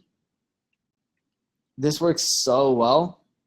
Like 9 comments. What are the comments that people are saying? View other comments. Let's see. Great. Wonderful insights, Neil. Color me stunned, dude. You are brilliant. I think Neil has A-lister James Altucher. This guy's very genius. No wonder when I post images, I'm smiling on Facebook when I get more likes, right? Like, I'm just taking it straight up, or my guys are taking it straight up from the blog. And I kid you not, it's a great traffic source for us. We put UTM variables on it because Quora doesn't let you track the links. So we started going back into our Quora post and changing our links to have UTM variables in Google or within Quora so we can track it within Google Analytics. And it started working. We did it for 100 posts and then we realized it worked. So then we just stopped doing it because we got too lazy. But if you look, like last 30 days, 219,000 views on my answers. And check this out, most recent. As you can see, I haven't done anything since April 13th. And every once in a while, Quora moderators will give a shit for copying and pasting our blog post. And then they delete them, and then we argue, and they put it back. And then some of the moderators are really nice. They're like, oh, yeah, no problem. Our mistake. You can keep doing this, right? So it's like so effective in driving traffic. We're gonna scale this out, and I think I can get to like around 400,000 or 500,000 views per month, if not like 1 million views a month. Got it. Amazing. And we did the same thing on LinkedIn. Just go add everyone. Some people are asking why don't you get penalized for duplicate content? It's a Quora thing. Oh no, Google doesn't penalize for duplicate content. Duplicate all day long. Like, have fun with it. Google's never penalized for duplicate content. At least I know once I got in trouble, or they said they didn't, but my blog Kiss Metrics got hurt, and then they fixed something on their end, and then we're good to go. GigaOM also got hurt, which no longer exists, and a few others. So where's my home? I haven't even logged into LinkedIn in ages. I don't even know how to use my profile. I think they updated the interface. Double or David does this for me. So every time a blog post gets published, my guys, I think David does it. David's amazing. So yeah, like I share the content. I'm like trying to find LinkedIn. I'm sorry guys. Okay. I think it's under me, or I'm not too familiar with it either. See all activity. See 172 more articles. Oh, on LinkedIn. I think David did this today. I published this post today. I assume. This is post. Where's the writing? You can write, oh, posts. There you go. Come on, load.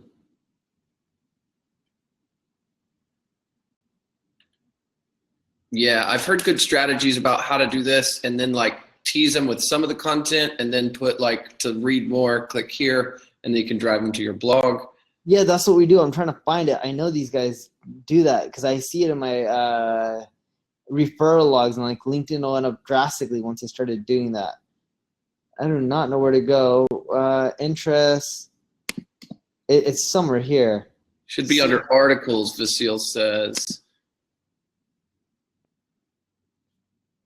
172 more articles. Jeez. And then click.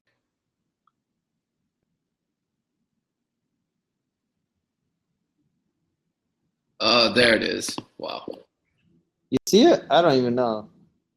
200 views, hundreds of likes. This is just the, they're saying home icon, Neil. Home icon. The home icon? I don't know. Oh, right there. Home. I think that's just the stream, though. Yeah, I have no idea. Jorge says, write an article now. Okay, so when you write an article, what my guys do is they take the article,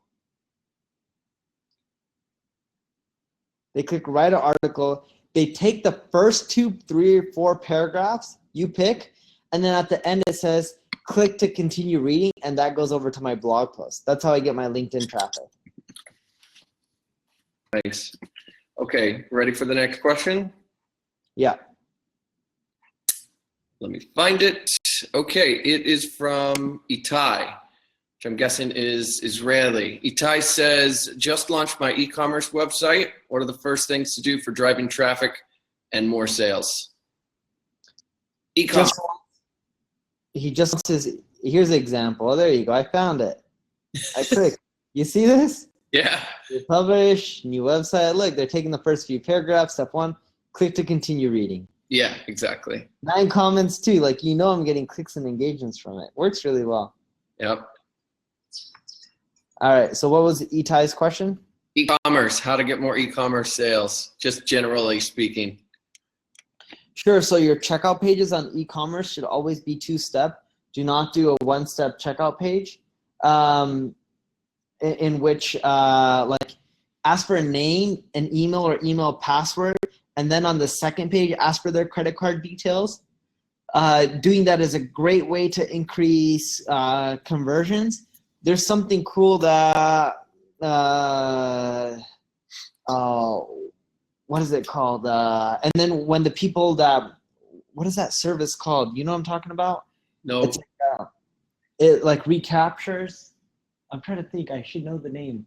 I've used it before. Oh, well, you can do it manually. Okay, so you capture a name and email for all the people who don't purchase. You then send them back to that page to then buy. You can also do something really interesting with onesignal.com. Have you guys heard of OneSignal? Let's see. I'm assuming a lot of people don't use this.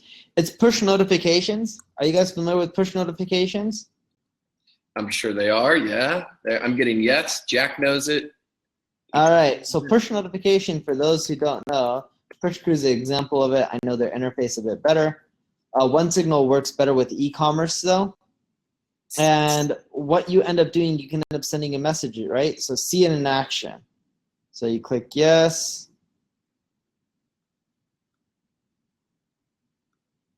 Right, you see this? Click me and I'll take you to a related feature. This is a push notification, okay? Desktop, yeah. So let's exit out this stuff. And OneSignal is a free version. You don't have to pay for it. Like literally 100% free, right?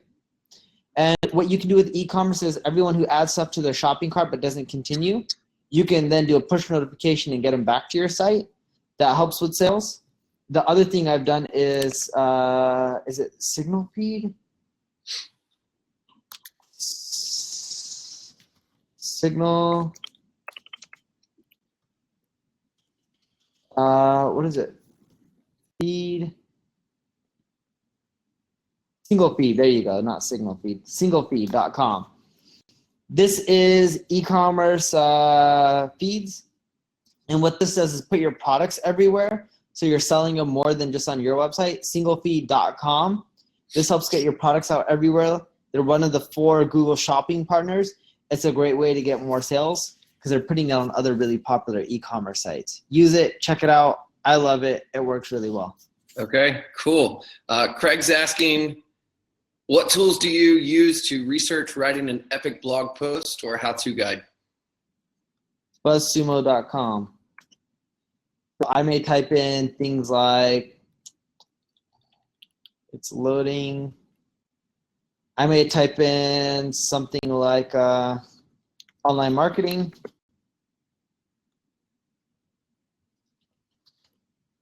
Let me log in first so that way you can see more data.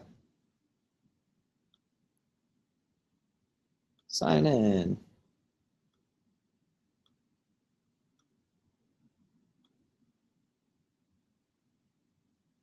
All right, it's loading. I'll show you the exact process. I'll even show you how I promote the content too. That'd be great. By the way, Simon's saying he's got one signal implemented on his site. So some people do know about it. Yeah.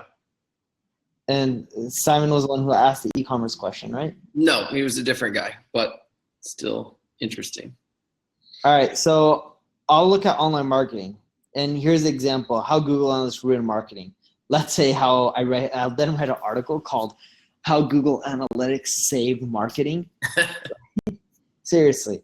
And check this out, Facebook engagement, LinkedIn, Twitter, etc. So then I'll go look at their article and I'll just create a way better version. So how Google Analytics ruin marketing, and there's this content. It's like, all right, it won't be too hard to write a way better post than this, right? Yep. And like TechCrunch has great editors and marketers, but they're not marketers themselves. So, you know. Yeah, it's probably short, not a lot of step-by-step in it. That's correct.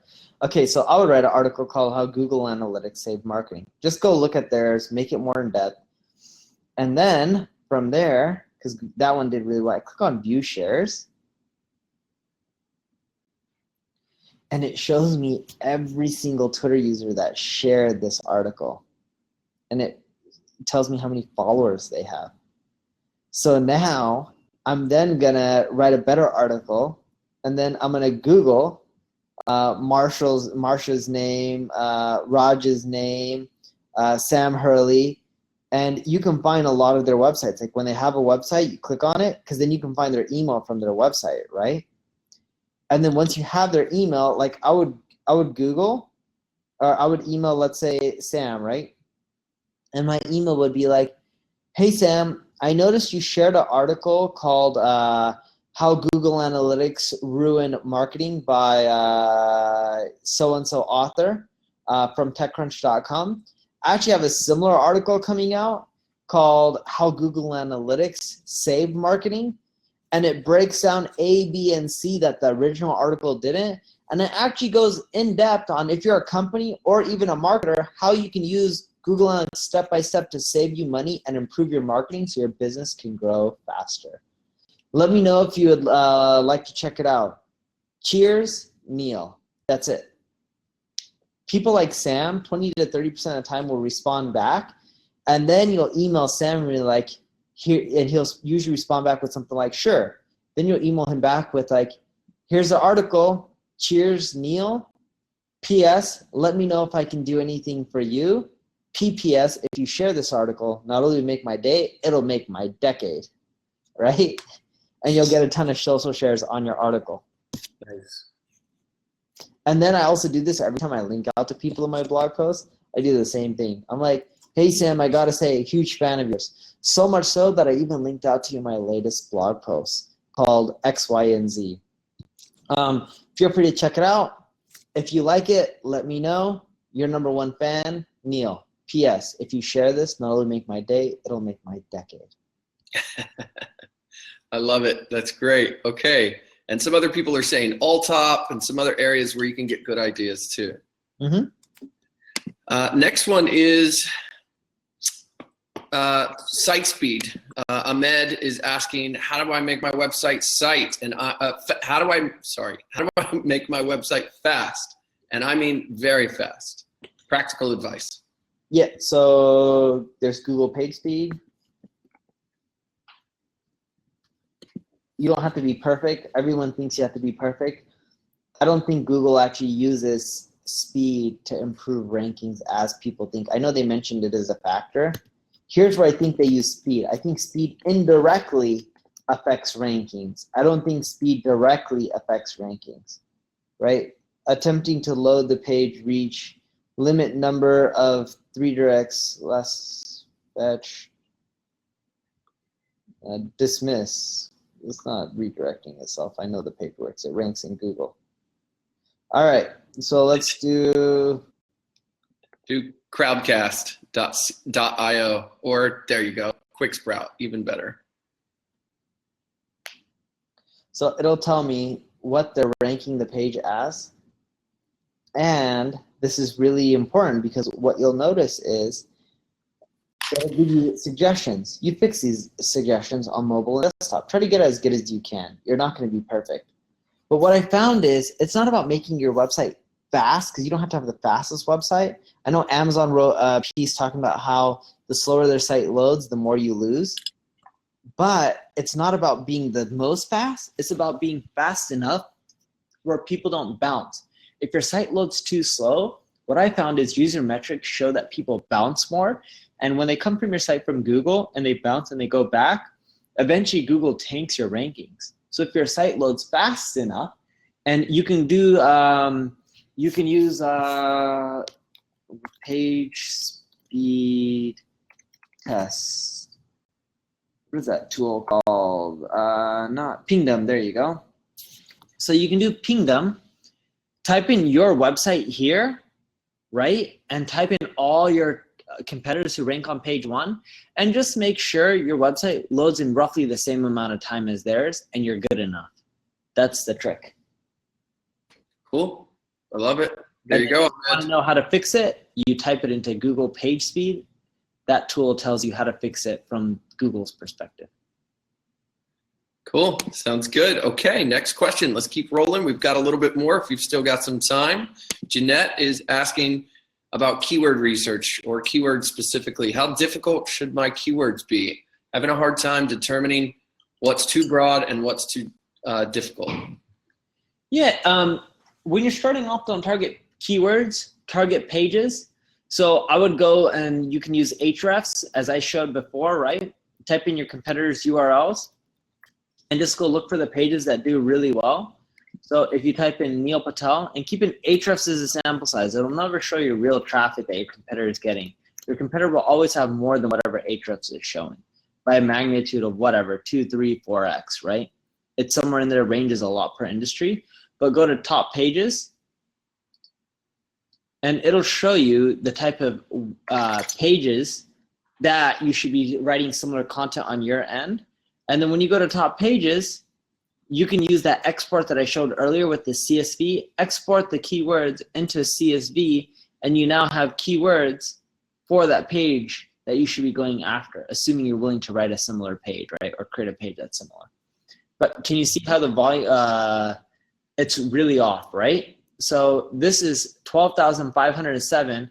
My Google Webmaster Tools shows 39,000, and Google Webmaster Tools is lower than Google Analytics. So that should give you an idea of how off it is, but it's a good indicator of if a page is popular. And that is still correct. That page is still the most popular page. The second most popular page is this one. This page was really popular for a while, but the keyword tool, the blog is another page, right? But it generally shows what's the most popular page. Gotcha. Okay, awesome. Next question is, it's actually a variation of a few different questions that people have asked. You're going over a bunch of stuff that seems kind of time consuming. How do you get so much marketing done on neilpatel.com? I have 150 people throughout all my companies.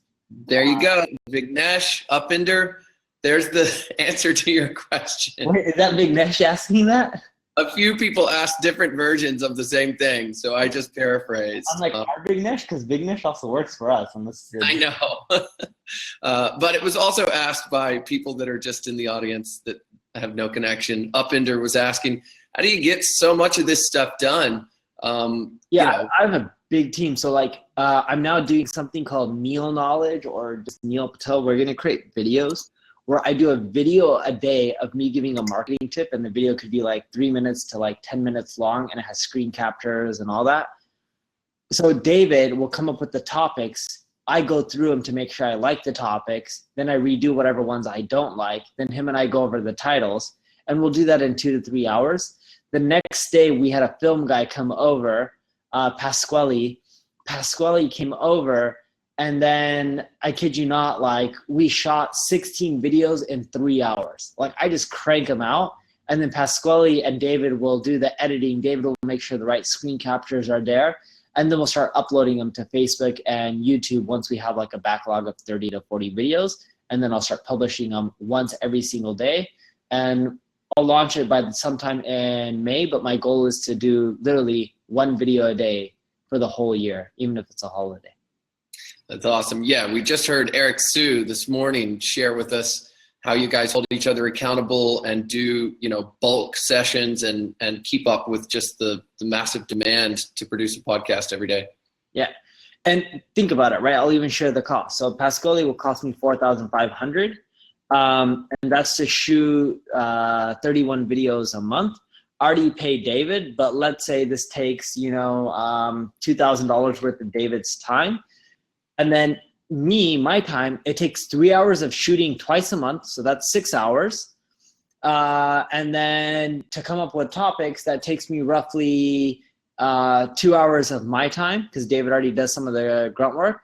So for roughly $6,500 and 8 hours of my time a month, right? 6 hours of filming broken down into 2 sessions, and then 2 hours of topic generation. For $6,500, I'm creating 31 videos. My cost per video would be $209. That's really affordable. This stuff isn't as expensive as most people think. Oh, cool. Thanks for sharing that. Okay, next question is, this is a softball, but it's got a bunch of upvotes, so I'm going to ask it. SEO instructors often share good information on how to rank, but fail to provide step-by-step blueprint to success. Do you offer a step-by-step instructional manual at an affordable price? They have an amazing program called AMP. Neil? Yeah, AMP isn't too much SEO though. It's so funny. I don't like selling shit, and I don't even want to sell AMP. And it makes good money, but like I don't care to make the money. Maybe you know what I'll do? I should just actually take those videos, organize them, and just shoot like 40, 50 videos on SEO and just make them step-by-step and order them for everyone, and then release it for free. If they like that, I can do that. I don't care for any money or anything, and I'll include screen captures, and I'll show people how to use the tools and do everything step-by-step. We've got yes from Melissa, yes from Alex, yes from Heaney, basically yes from everyone there. All right, sounds good. I'll do that. It'll take me a while to crank it out, but I'll release something for free. Sure. Well, we'll be reading, I'm sure the audience will be reading your blog well into the future. Okay, one question that keeps getting asked here, it's pretty cool, it's had some good results, is what experiment are you running right now, and what results are you seeing? Yeah, so it's not an SEO experiment. That's all right. It's an A/B test. Let's log in. Continue.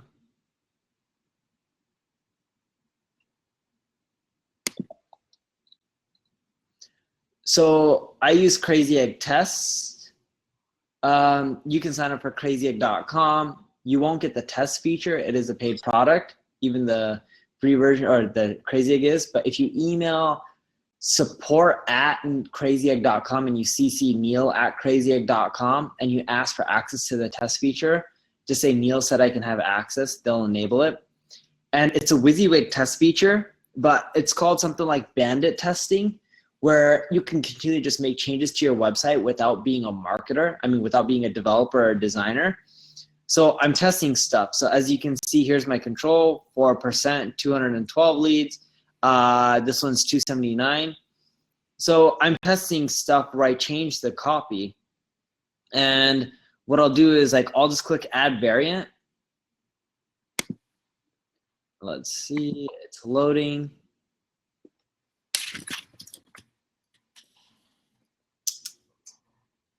Come on, Crazy Egg.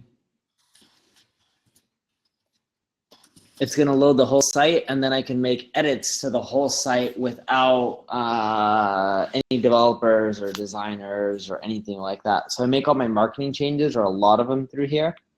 And I've been doing this more and more. And you can see, let's go to variant 2, view only, loading the control. See, this is why people don't have access to it yet, because it's only in beta for people like me. But it's a WYSIWYG here that'll pop up.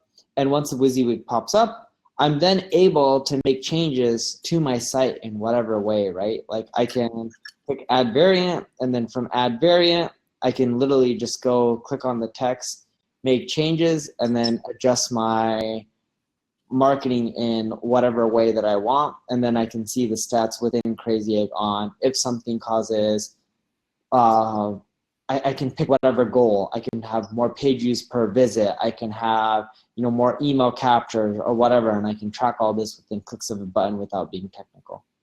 But sad it doesn't work right now, but you can always sign up, and then the support team will give you access, and if it doesn't work for you, they'll make sure it works or refund the money. But that's what I used to do a lot of my testing. And what I found is simple little words and phrases, like on my blog page. If you guys all load this up right now, many of you will see a different variation. Here's the variation that I see. The variation is from aha to oh shit, I'm sharing everything on my journey to 100,000 monthly visitors. Some of you guys will see a variation. The URL is still the same, neilpatel.com/blog. I bet some of you in the chat will start seeing variations that talk about online marketing and how I rank #1 on Google for online marketing. And the goal is just more email collections, and I track that through Crazy Egg. So I just run a ton of tests by tweaking text changes or simple design changes or removing stuff. Got it. Okay. Michael's asking, what do you recommend for e-commerce sites that have a bunch of products that are similar but different variations? Should they be trying to come up with original content for each description, or any advice there? They should try to create templates. That's what we usually do for e-commerce sites. And these templates, you can just plug and play words or phrases or content areas, etc. And then you optimize for the best template. And that's what we find that works really well for e-commerce. Okay. What do you say is the most important SEO factor for non-article based sites? Most important SEO factor for non-article based sites is click-through rate and time on site and user metrics. Like, are they bouncing right off? So like I would look at video, really high quality images, let's say for e-commerce, or video showing the products for e-commerce. Or if it's a lead gen site, you know, maybe create quizzes or funnels where people go down them and take a quiz and interact, and then at the end you collect their lead. But user engagement metrics like that, like time on site, people bouncing back or staying on your page, how long they're staying, how many people are searching for your keywords, clicking through, are they logged into Gmail, which you can't control, but I bet you those are factors that Google's using, and I do know the user metrics and click-through rates they have to be using. Awesome. Okay. Let's see. Tony's asking, how important are categories on a blog? Categories are very important because it helps Google with semantics relevance. If you look at my 40+% increase in search traffic, not only did I switch up the URLs and make them simpler, I also added blog categories. As you can see, the URL here, blog/category/SEO. Now this category should say at the top, I'm kind of lazy, but I'll have one of my guys, it should say category SEO, what is SEO, and it should give a just general description of what SEO is. Cool. In your presentation, in the Demystifying SEO, you talked about going back and deleting some old posts that were over 6 months or over a year. Why did you do that? And do you think it helped? Or do you think you can just leave it there and it will also grow? It didn't help. So what I did is I actually unpublished them in WordPress. So then they disappeared and people couldn't see them. And then when I realized after a few months it didn't do anything, then I put them back. Okay, got it. So there's the answer. We are out of time. That's all the time that we have for questions today. We are going into a new session right after this to wrap everything up and to announce the winners. Neil, are you ready to do a one-on-one session with the winner of an SEO consultation? I am. I actually would love to help someone out. All right, cool. Let's do it. So listen, I'm going to just click off of here, turn my camera on again, and maybe we can just get a final word from you. Thanks so much for being with us today. You've been a huge help. We had, I believe, our record number of people in this session, and for getting all of this stuff together. I've got some people asking, are we going to do it again? What's your plans next? For where can they catch you? What's the story? Where should people find you? Yeah, we plan on doing another summit. You can just find me on the Neil Patel blog. I'm even thinking about doing like a live chat room on there. I have to figure out a software to do it, and it'll just be free where people can go in and we chat and we just help each other out, and I'll be in there on a daily basis. So I'm trying to figure out a web-based version that works for me like while I'm traveling, so I don't have to have an app in case I'm on the plane, and a lot of these planes restrict apps for Wi-Fi. But I really do appreciate everyone for coming. If I can, my team or anyone can help you guys out with anything, just head up support@neilpatel.com. And I really do want to see you guys succeed. Thank you guys for being here. If you guys have issues or just need help, we don't need money. Just shoot us an email. Thank you very much. Absolutely, Neil. Thanks, brother. See you another time soon, and I'll say goodbye to you now. For everybody that's still on the phone call, listen, we have got a special session coming up right when I go off the air here. We're going to put everybody inside of the raffle section. So what we're going to do is we're going to call out the winners for Neil's Insider Club, and that's coming up in a couple of minutes. Hang on one second. Let me just make sure that Neil's gone here. So for everybody that's inside of this Crowdcast system right here, you've signed up and have been added to what we call Neil's Insider Club. Neil's Insider Club offers you the opportunity to win some pretty cool prizes. The first place prize is a private free consultation with Neil one-on-one. You can talk about SEO, you can talk about growth marketing, you can talk about different things, but whatever it is, he's gonna do it for you. I've heard that people go out of these sessions and double and triple their business. Second place prize is a group of people that were in the second place, and also third place is a group of people. We've got amazing discounts and some exciting prizes for you there. Vasile is gonna join with me in a couple of minutes, just a few short minutes, along with Joe, who owns this platform that we're doing all of this social contest stuff on, and he's going to draw the name out of a hat, a virtual hat, and we're going to announce those winners. So Kevin, Mark, Simon, Brenimir, Wes, Rebecca, all of these guys that have been in a lot of the chats, thanks so much for staying here. Let's see if you guys win in the raffle contest that's coming up right now. I'm going to stop this broadcast and join us there, because we've got some bonus sessions and some additional exciting information that we're only going to give out to the people that join us in this last section. So hang on, and we'll be right with you.